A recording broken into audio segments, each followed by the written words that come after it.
नमस्कार दोस्तों, स्वागत है आपका अपने यूट्यूब चैनल लक्ष्य स्टडी 99 में। आप देख रहे हैं लक्ष्य स्टडी 99। सो फ्रेंड, जो चैनल पर फर्स्ट टाइम विजिट किए हों, चैनल को सब्सक्राइब करें और साथ में बेल आइकन को दबाना ना भूलें और ऑल ऑप्शन को प्रेस करें ताकि हमारे आने वाले सभी क्लासों के नोटिफिकेशन आप लोगों को मिलता रहे। सो फ्रेंड, आज की क्लास जो है वो जनरल साइंस की होने वाली है। सो फ्रेंड, आज की क्लास शुरू करते हैं।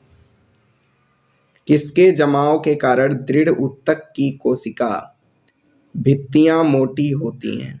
Lignin, cuticle, pectin, suberin. यह question RRB group D 13/12/2018 shift second में पूछा जा चुका है। पूछ रहा है कि किसके जमाव के कारण दृढ़ ऊतक की कोशिका भित्तियां मोटी होती हैं।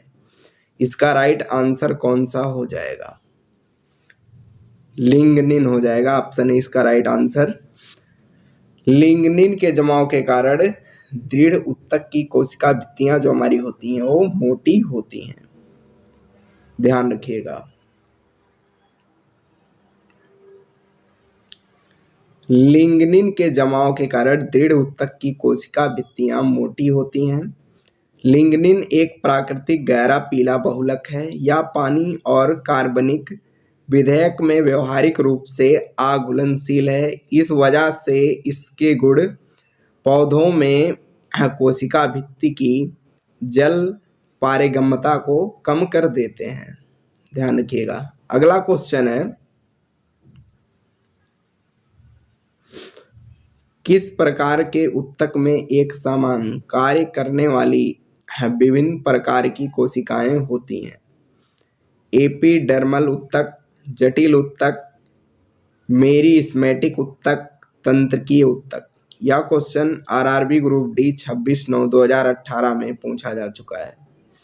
इसका राइट आंसर कौन सा हो जाएगा? पूछ रहा है कि किस प्रकार के ऊतक में एक समान कार्य करने वाली विभिन्न प्रकार की कोशिकाएं होती हैं। इसका राइट आंसर कौन सा हो जाएगा? जटिल ऊतक। ऑप्शन बी इसका राइट आंसर हो जाएगा। हमारी जटिल ऊतक में एक समान कार्य करने वाली विभिन्न प्रकार की कोशिकाएं पाई जाती हैं।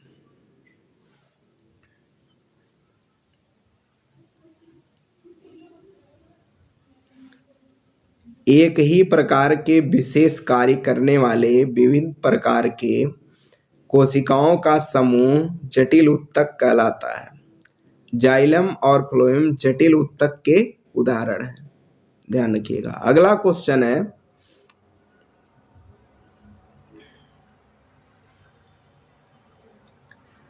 पादप कोशिका भित्ति किससे बनी होती है? सेलुलोज और पेक्टिन, केवल पेक्टिन, मुरेन, काइटिन। यह question RRB group D 26/9/2018 shift second में पूछा जा चुका है। इसका राइट आंसर कौन सा हो जाएगा? पूछ रहा है कि पादप कोशिका भित्ति किससे बनी होती है? किससे बनी होती है? इसका राइट आंसर कौन सा हो जाएगा? सेलुलोज और पेक्टिन से बनी होती है, ध्यान रखिएगा। ऑप्शन ए इसका राइट आंसर हो जाएगा। पादप कोशिका भित्ति जो हमारी होती है वो सेलुलोज और पेक्टिन से बनी होती है।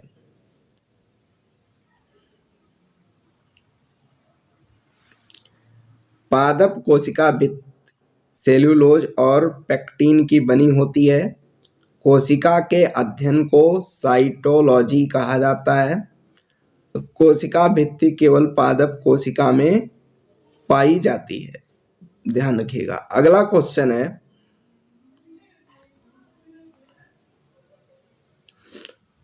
पौधों में फ्लोएम का कार्य होता है? खाद्यों का प्रवाह, तने को सहारा प्रदान करना, खनिजों का संचरण, जल का प्रवाह। यह question RRB group D 25/9/2018 shift second में पूछा जा चुका है। इसका राइट आंसर कौन सा हो जाएगा? पूछ रहा है कि पौधों में फ्लोएम का कार्य होता है, कौन सा हो जाएगा इसका राइट आंसर? खाद्यों का प्रवाह। पौधों में फ्लोएम जो हमारा होता है वो खाद्यों का प्रवाह करता है, ध्यान रखिएगा। इसका राइट आंसर ऑप्शन ए हो जाएगा, खाद्यों का प्रवाह।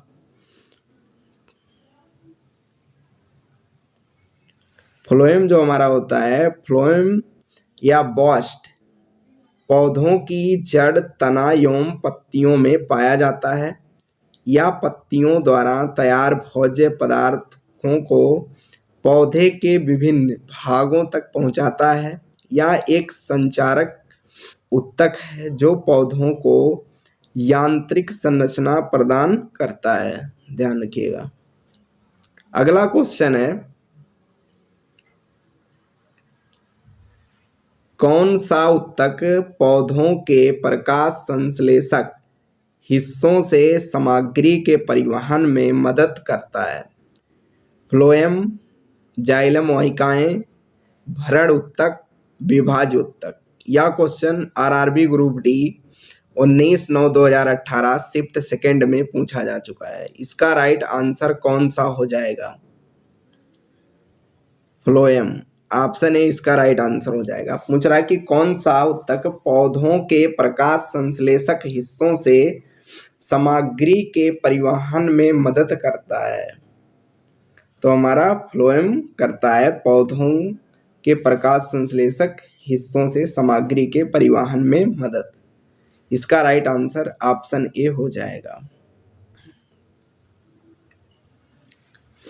पौधों में दो प्रकार के चालन उत्तक पाए जाते हैं, जिनमें से एक जाइलम है और दूसरा फ्लोएम है। जाइलम उत्तक का मूल कार्य जड़ से तने एवं पत्तियों तक पानी एवं पोषक तत्व, खनिज, लवण इत्यादि का परिवहन करता है, जबकि फ्लोएम उत्तक हमारा पौधों के प्रकाश संश्लेषक हिस्सों में तैयार सामग्री को पौधों के सभी भागों तक पहुंचाता है।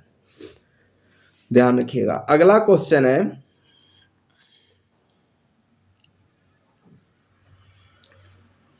दृढ़ उत्तक से बना है सफेद रक्त कोशिकाएं WBC, निर्जीव कोशिका, लाल रक्त कोशिकाएं RBC, जटिल कोशिका। यह question RRB group D 4/10/2018 shift second में पूछा जा चुका है। इसका राइट आंसर कौन सा हो जाएगा? पूछ रहा है कि दृढ़ उत्तक से बना है, क्या बना है हमारा? इसका राइट आंसर कौन सा हो जाएगा? निर्जीव कोशिका। ऑप्शन बी इसका राइट आंसर हो जाएगा। दृढ़ उत्तक से हमारी निर्जीव कोशिका बनी होती है।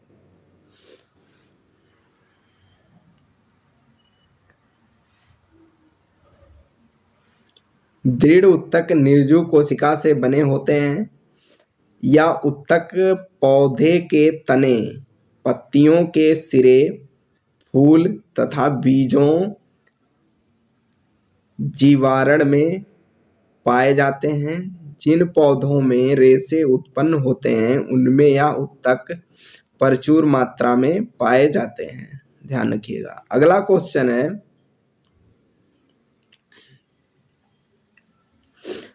रेगिस्तानी पौधों की बाह्य त्वचा एपिडर्मिस की एक मोटी मोम परत होती है। Pectin, cutin, cellulose, lignin. यह question RRB group D 5/12/2018 shift first में पूछा जा चुका है। इसका राइट आंसर कौन सा हो जाएगा? पूछ रहा है कि रेगिस्तानी पौधों की बाह्य त्वचा एपिडर्मिस की एक मोटी मोम परत होती है। इसका राइट आंसर कौन सा हो जाएगा? कौन सी होती है?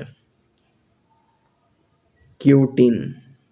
ऑप्शन बी इसका राइट आंसर हो जाएगा। रेगिस्तानी पौधों की बाह्य त्वचा एपिडर्मिस की एक मोटी मोम परत जो होती है वो हमारी क्यूटिन की होती है। ऑप्शन बी इसका राइट आंसर हो जाएगा, क्यूटिन। रेगिस्तानी पौधों की बाह्य त्वचा एपिडर्मिस में क्यूटिन की एक मोटी मोम जैसी परत होती है जो वाष्पीकरण की दर को कम करती है, जिसमें पौधे अपना जल स्तर बनाए रखते हैं तथा सूखते नहीं हैं।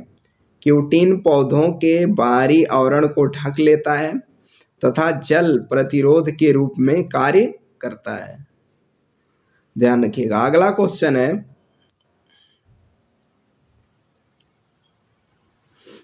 निम्न में से कौन सा एंजाइम प्रोटीन का विखंडन करता है? Lipase, amylase, ptyalin, pepsin. यह question RRB group D 23/8/2012 shift first में पूछा जा चुका है। इसका राइट आंसर कौन सा हो जाएगा? पेसिन हो जाएगा। ऑप्शन डी इसका राइट आंसर हो जाएगा। पूछ रहा है कि निम्न में से कौन सा एंजाइम प्रोटीन का विखंडन करता है, तो हमारा पेप्सिन करता है प्रोटीन का विखंडन। इसका राइट आंसर ऑप्शन डी हो जाएगा, पेप्सिन।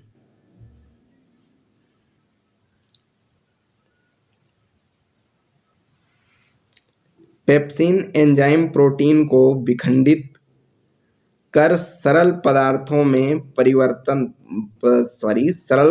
में परिवर्तित कर देता है या आमाशय से निकलने वाले जठर रस में पाया जाता है। हमारा पेप्सिन जो होता है वो आमाशय से निकलने वाले जठर रस में पाया जाता है। ध्यान रखिएगा। अगला क्वेश्चन है,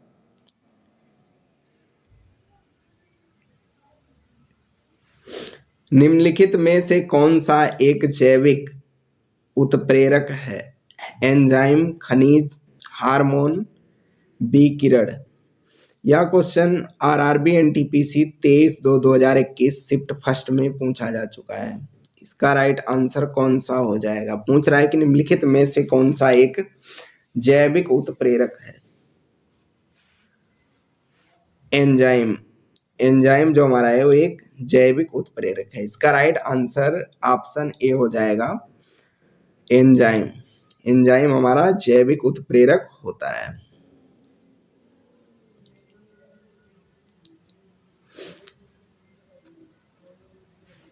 एंजाइम एक प्रकार का उत्प्रेरक होता है जो जैविक रासायनिक अभिक्रियाओं की दर को बढ़ा देता है। एंजाइम उच्च अणुभार वाले नाइट्रोजन युक्त जटिल कार्बनिक यौगिक अर्थात प्रोटीन होते हैं। इस प्रकार प्रोटीन की प्रकृति ऐसे कार्बनिक पदार्थ जो जीवित कोशिकाओं में उत्प्रेरक का कार्य करते हैं। ध्यान रखिएगा। अगला क्वेश्चन है, डीएनए का एक खंड जो एक प्रोटीन की जानकारी प्रदान करता है उसे कहा जाता है? केंद्रक, लयनकाय, जीन, गुणसूत्र। यह question RRB LP and technician 31/8/2018 shift first में पूछा जा चुका है। इसका राइट आंसर कौन सा हो जाएगा? पूछ रहा है कि डीएनए का एक खंड जो एक प्रोटीन की जानकारी प्रदान करता है उसे कहा जाता है? जीन। ऑप्शन सी इसका राइट आंसर हो जाएगा, जीन कहा जाता है। डीएनए का एक खंड जो एक प्रोटीन की जानकारी प्रदान करता है तो हमारा जीन है जो एक प्रोटीन की जानकारी प्रदान करता है। इसका राइट आंसर ऑप्शन सी हो जाएगा।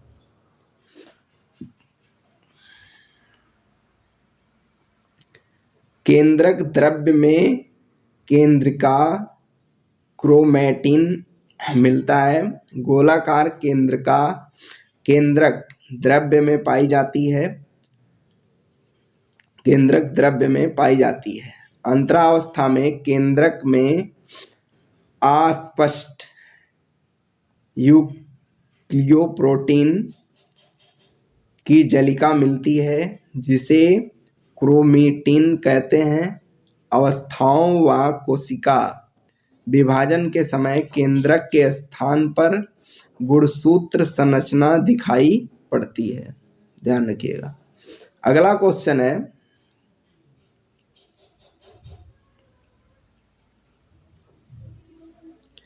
बालों का रंग किसके कारण होता है? Pectin, melanin, keratin, carotene. यह क्वेश्चन आरआरबी जे 27/5/2019 में पूछा जा चुका है। पूछ रहा है बालों का रंग किसके कारण होता है। इसका राइट आंसर कौन सा हो जाएगा?